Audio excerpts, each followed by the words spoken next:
Shalom, kita baca beberapa ayat tentang iman dan biasanya kalau kita bicara tentang iman itu banyak di kitab Ibrani. Kitab Ibrani adalah satu kitab yang ditulis oleh Paulus kepada orang-orang Ibrani. Ya, kita lihat yang pertama dulu ini ya. Yeremia 29 ayat 11 ini pengantarnya dari perjanjian lama. Sebab aku ini mengetahui rancangan-rancangan apa yang ada padaku mengenai kamu, demikianlah firman Tuhan, yaitu rancangan damai sejahtera dan bukan rancangan kecelakaan, untuk memberikan kepadamu hari depan yang penuh harapan. Kalau kita masuki awal tahun, maka biasanya itu ada pesan atau tema yang disampaikan oleh pemimpin di mana kita ada dalam pelayanan atau dalam satu gereja. Dan untuk tahun ini kalau kita mendengar ada banyak hal yang kelihatannya sulit dihadapi, maka salah satu ayat yang bisa kita pegang, dan ini juga sering disampaikan di banyak pelayanan, adalah Yeremia 29 ayat 11. Bahwa sesulit apapun keadaan yang nampak ada di depan kita, kita bisa pegang bahwa Tuhan kita adalah Tuhan yang baik, yang selalu merancangkan hal-hal yang baik tentang kita. Seperti doa Bapa kami, ya, yang diajarkan oleh Yesus, datanglah kerajaan-Mu, jadilah kehendak-Mu di bumi seperti di sorga. Jadilah kehendak-Mu dalam hidupku di bumi ini seperti yang Kau rancangkan di sorga. Di sorga tidak ada penyakit, di sorga tidak ada kesusahan, tidak ada kesulitan, yang ada adalah sukacita, dan itu yang dirancangkan Tuhan bagi kita semua, apapun keadaan kita saat ini atau situasi yang sedang kita hadapi. Dan kalau kita melihat konteks ayat ini, Yeremia 29 ayat 11, ini adalah bagian dari surat yang dikirimkan oleh Nabi Yeremia kepada orang-orang buangan yang ada di Babel. Jadi orang-orang buangan itu adalah tawanan.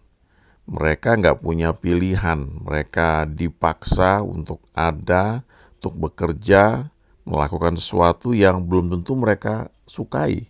Tetapi karena mereka tawanan, mereka nggak punya pilihan.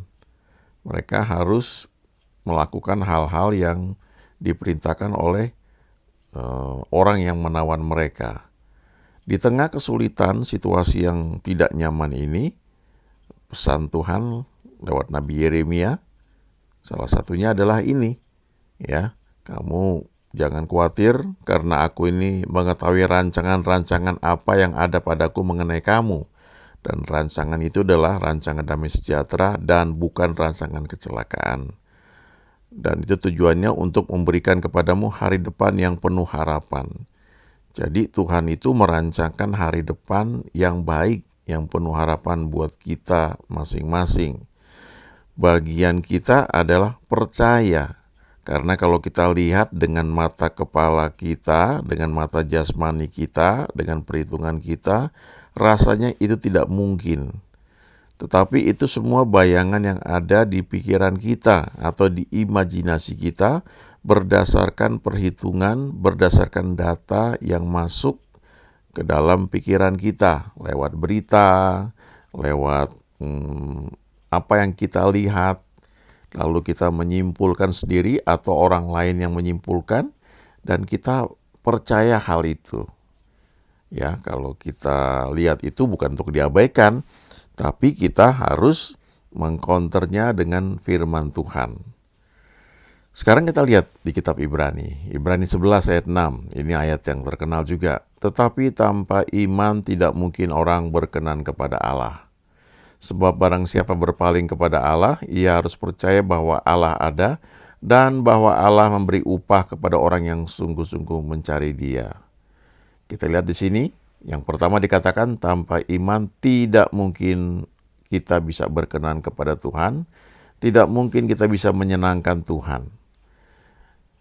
Sebab dikatakan di sini, barang siapa berpaling kepada Allah, siapa yang memutuskan untuk bergantung kepada Tuhan, untuk mengenal Tuhan, untuk bergaul dengan Tuhan, maka hal pertama yang harus dia putuskan adalah dia harus percaya bahwa Allah itu ada, ya, bahwa Tuhan itu ada. Dan yang kedua adalah harus percaya bahwa Tuhan itu memberi upah, memberi reward kepada orang yang sungguh-sungguh mencari Dia.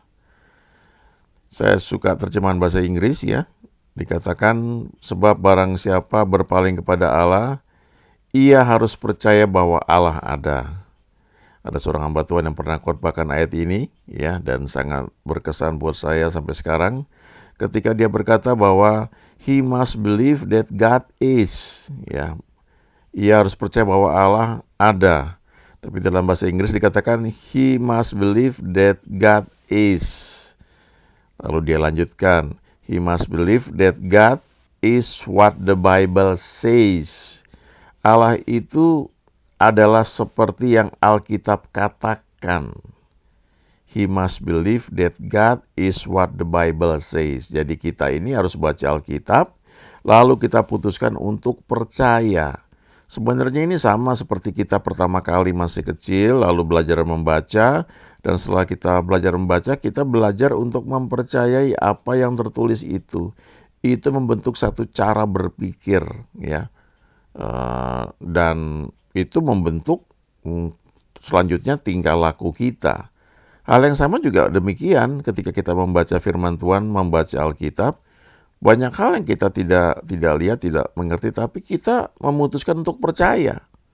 Waktu kita baca misalnya akte kelahiran kita lahir tanggal sekian, bulan sekian, tahun sekian. Nah, dari mana kita tahu bahwa kita lahir tanggal sekian, bulan sekian, tahun sekian? Ya karena diberitahu, karena ada akte kelahiran kita, karena orang tua kita memberitahu kita. Ya, bagaimana membuktikannya? Ya kita percaya, ya. Itu akte kelahiran itu menunjukkan bahwa kita lahir tanggal sekian, bulan sekian, tahun sekian. Tapi kita sendiri waktu lahir kan kita nggak tahu, ya. Jadi ini keputusan, ya, percaya bahwa Tuhan itu seperti yang Alkitab katakan. Yang berikutnya lagi adalah kita harus percaya bahwa Tuhan itu memberi upah kepada kita yang sungguh-sungguh mencari Dia, yang sungguh-sungguh merindukan Dia, yang dengan segenap hati mencari Dia. Bahasa Inggrisnya dikatakan bahwa God give rewards, ya, kepada mereka yang earnestly, yang sungguh-sungguh mencari Tuhan, ya. Dan ini mesti menjadi satu prinsip dalam hidup kita. Kalau saya sungguh-sungguh mencari Dia, Dia pasti akan menjawab apa yang saya perlukan. Bahkan Alkitab menjanjikan tidak hanya yang kita perlukan, tidak hanya yang kita butuhkan, tetapi yang kita inginkan juga Tuhan memberikannya kepada kita. Tapi untuk sampai di sana, tentunya kita perlu tahu kondisinya itu apa, sehingga kita bisa mengalami apa yang memang Dia janjikan, ya, bahwa Dia itu care, Dia itu peduli, Dia memang ingin memberi yang terbaik kepada kita. Sekarang kita lihat definisi iman menurut kitab Ibrani, dan ini sering sekali mungkin kita dengar juga. Ibrani 11 ayat 1, iman adalah dasar dari segala sesuatu yang kita harapkan dan bukti dari segala sesuatu yang tidak kita lihat. Saya sering membayangkan bahwa iman ini seperti indera keenam, karena iman ini adalah dasar atau dasar dari segala sesuatu yang kita harapkan, ya. Kalau kita mengharapkan kesembuhan, maka dasarnya adalah iman, ya, iman bahwa memang itu janji Tuhan. Itu adalah tempat kita berdiri untuk kita mengharapkan sesuatu. Kita mengharapkan pertolongan Tuhan, dasarnya adalah iman, ya. Itu sebagai dasar untuk kita berdoa meminta sesuatu, ya, yang memang Tuhan janjikan. Bukti dari segala sesuatu yang tidak kita lihat. Nah, ini seperti itu juga, ya, tadi yang saya bilang akte kelahiran. Apa yang membuktikan bahwa kita lahir pada tanggal sekian, bulan sekian, tahun sekian? Ya akta kelahiran. Ya. Itu keputusan untuk kita percaya. Lalu ada contoh lain lagi ya. Kalau dalam bahasa Inggris itu dikatakan faith is the title deed ya. Apa itu artinya? Itu adalah kalau kita punya satu tanah ya, misalnya di Sumatera, di Kalimantan atau di satu tempat yang kita nggak lihat saat ini ya, karena kita nggak di tempat tersebut. Tapi yang membuktikan bahwa kita memiliki ya tanah tersebut, tempat tersebut adalah sertifikat ya. Sertifikat itu menjadi bukti yang bahwa kita punya tanah ya. Kita punya bangunan, kita punya sesuatu yang menunjukkan bahwa itu adalah milik kita ya. Jadi iman itu menangkap sesuatu yang kita nggak lihat ya, kita tidak mendengarnya, artinya indera kita, 5 indera kita ini tidak bisa menangkapnya, tetapi di dalam hati kita itu ada satu keyakinan yang kuat bahwa itu ada ya. Bagaimana saya bisa percaya bahwa saya akan selesai lulus sebagai seorang sarjana misalnya, padahal di tengah-tengah pertengahan kuliah itu rasanya nggak mungkin karena saya tidak punya biaya misalnya ya,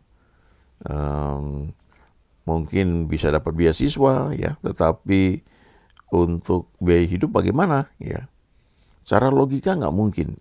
Tapi ketika kita berdoa itu muncul satu keyakinan bahwa pasti bisa ya. Ada ayatnya bahwa Tuhan adalah Jehovah Jireh, Tuhan yang menyediakan.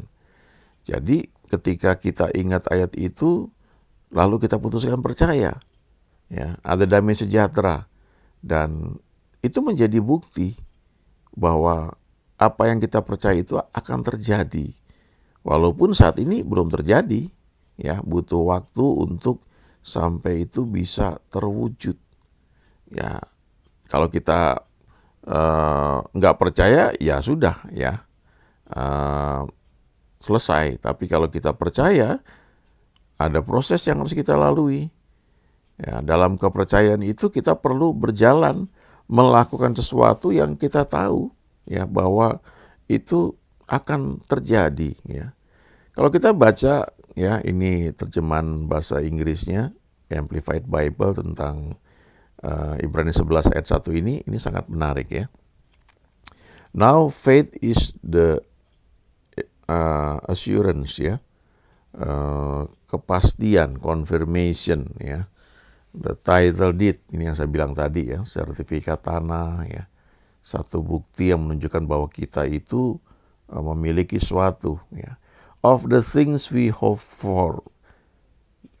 Iman itu adalah kepastian, konfirmasi tentang sesuatu yang kita sedang harapkan, yang kita harapkan. Lalu dikatakan being the proof of things we do not see, menjadi bukti dari sesuatu yang tidak kita lihat saat ini, and conviction of their reality, dan keyakinan untuk kenyataan hal-hal tersebut. Lalu ada tambahan, faith perceiving as real fact what is not revealed to the senses.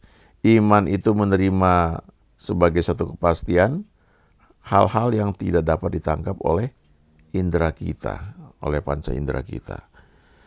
Nah, yang menarik dalam bahasa Inggris itu dikatakan now faith ya. Jadi iman itu ya sekarang ya.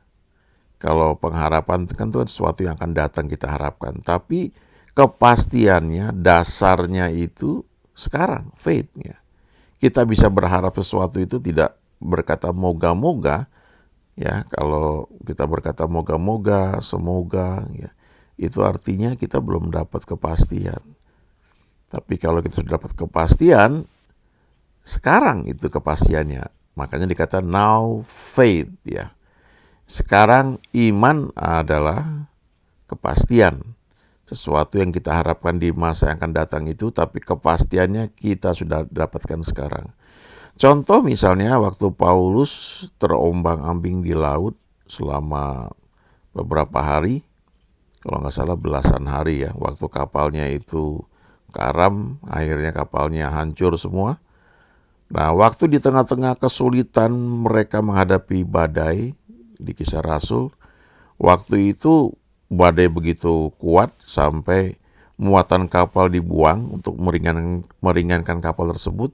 Tapi pada akhirnya alat-alat kapal tuh dicopot juga ya, semuanya sampai kapal itu sudah nggak bisa dikendalikan lagi. Ya mereka cuma seperti pelampung ya atau rakit yang besar masih berbentuk kapal mungkin, tapi udah nggak bisa diapa-apain lagi. Jadi mereka sudah pasrah saja. Dan dikatakan nggak bisa melihat matahari ya, badai begitu kuat. Nah di tengah saat seperti itu Paulus bilang, jangan takut ya. Memang aku udah kasih tahu kan buat kalian sebenarnya jangan berlayar, tapi ya sudah nggak apa-apa. Aku yakin bahwa kita semua akan selamat, nggak ada yang mati.